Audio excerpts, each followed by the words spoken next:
The Boy Who Fell from the Sky and Survived. Documentary script. Opening segment. Video. Opens with a wide, sweeping shot of the night sky, slowly panning down to a dense, dark forest. The only light comes from the moon and the occasional emergency vehicle siren flickering in the distance. Somber, investigatory music begins to play. Narrator, voiceover, deep, measured, and serious tone. The night air in San Francisco is often cold, carrying the distant hum of a city that never sleeps. But on this particular evening, April 20th, 2014, the stillness was broken by a different kind of sound. A sound that, for all its brevity, would echo across the world and defy every known law of physics and chance. Video. Quick cuts.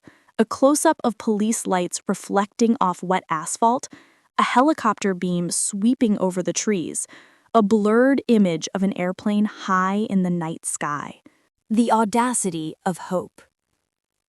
Yahya Abdi was not running from persecution or war, but from a profound sense of isolation and a desperate need for a different life. Living in a refugee camp in Ethiopia, his dream was a single, powerful aspiration: to reach America.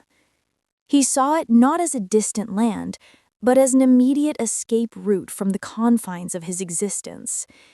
In the spring of 2014, the 15-year-old made his move. He somehow managed to breach the perimeter of a major airport, a breach that would later send shockwaves through international security. His target? Hawaiian Airlines Flight 45.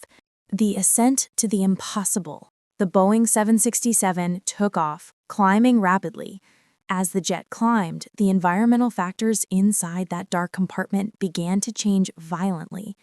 At just 10,000 feet, the outside temperature begins to plummet, quickly reaching well below freezing. More critically, the air pressure drops to a level where hypoxia, a lack of oxygen, sets in. The human brain, starved of oxygen, begins to shut down. Confusion, impaired judgment, loss of consciousness. By the time Flight 45 reached its cruising altitude of 38,000 feet, the wheel well would have been a staggering minus 60 degrees Celsius, minus 76 degrees Fahrenheit. No protective clothing, no heat, and an oxygen level barely adequate to sustain basic life. It is accepted medical and aviation fact. We must now correct the course of our story, which is no less astounding. Yahya Abdi's desperate journey did not begin in Africa seeking America, but in California trying to escape it. His mission was to reach his mother, whom he had not seen since he was 7, and who lived in a refugee camp in Ethiopia. He boarded the closest flight he could find that was headed west. On the morning of April 20th, 2014, surveillance video from Mineta San Jose International Airport captured the full, audacious reality of his plan. Video. Grainy, authentic black and white security footage plays. A slender figure, a boy, quickly scales a tall perimeter fence.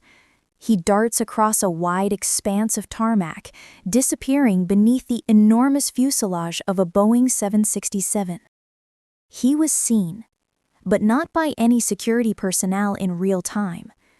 He slipped through a gap in the global security net, driven by a simple, desperate family yearning. He climbed into the landing gear well of Hawaiian Airlines Flight 45, bound for Maui. The ultimate test of life. Video. Dramatic close-up on a thermometer dropping far below zero. Sound design features the mounting, screeching mechanical noise of a jet engine under full thrust. The jet's engines roared. The wheels began to turn. Yahya, only 15, crouched down, recalling later that he covered his ears against the monstrous sound of the takeoff. The moment the plane lifted off, the real ordeal began. The main landing gear, the very structure he was clinging to, retracted. Hundreds of components, hydraulic lines, metal struts, actuators retracted into the fuselage. In that confined space, there is a very real, instant danger of being crushed. Yahya survived the mechanics of the retraction. Video.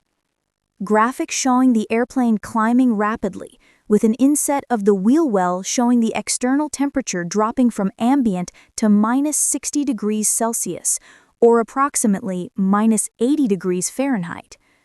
The plane graphic continues to climb. Then came the atmosphere. As the plane ascended past 18,000 feet, the cold became paralyzing, the oxygen vanishing. The temperature outside the fuselage quickly dipped to -62 degrees Celsius, or approximately -80 degrees Fahrenheit. The physics dictate that the small volume of air in the wheel well would offer almost no insulation. Yahya later reported that he quickly lost consciousness. This was not a failure, it was his body's only chance. The medical miracle. Split screen. On one side, the continuous shot of the plane flying over endless ocean. On the other, a montage of expert medical analysis, doctors and scientists looking concerned. What happened in the next 5.5 hours defied medical explanation. Most people attempting this feat, and there have been many, have either frozen to death, succumbed to hypoxia, or fallen out during the landing gear retraction or extension. The human body, deprived of oxygen at high altitude, should immediately suffer irreparable brain damage and heart failure.